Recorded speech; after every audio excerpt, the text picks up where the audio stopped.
Translating the Hithpael reciprocal. The reciprocal meaning obviously has to apply to plural verbs. You can't have reciprocity with only one entity. So this is where you have multiple subjects acting toward one another or with one another. Here are a couple examples. We have debrew. This is the PL form, and I'm putting the plural on all these because we're dealing with reciprocal. Debrew is they spoke. Okay, from deber, they spoke. Spoke to whom? Well, whoever.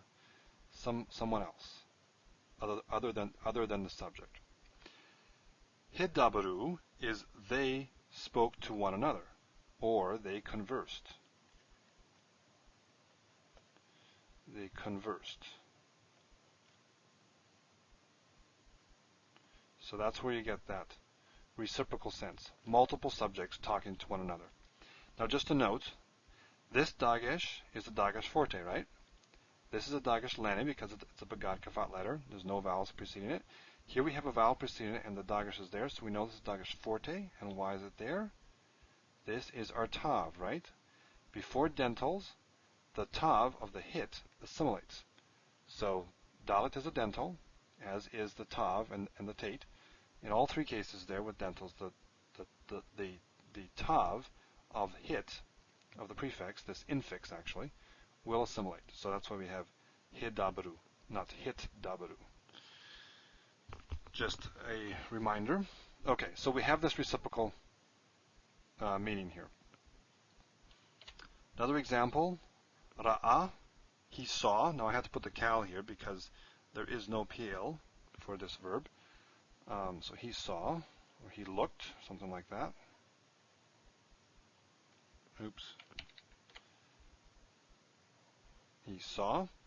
And then this one, hit ra'u, they looked at one another, or they saw one another, something like that. So they saw one another. Oh, this is not so good, is it, this handwriting? Okay, they saw one another. Again, an example of a reciprocal use of the Hithpael. Hit ra'u. And I think I have one more, yes. Kashar. Again, this is the kal. It does exist in the PL, but it's rare.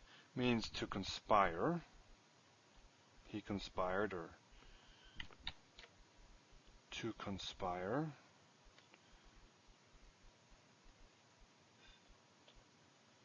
To conspire. And hit kasharu means they conspired with one another.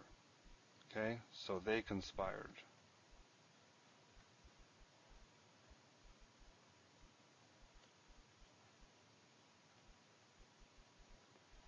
And you can put one another or you can leave it off. But again, you have this reciprocal idea. I think those are all my examples.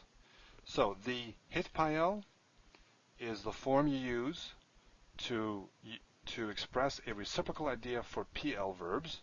Now again, this verb actually doesn't even exist in the PL, or it's rare, but it still shows up here. They use this Hithpael form rather than the Nifal form. But Hithpael can be used for reciprocal meaning.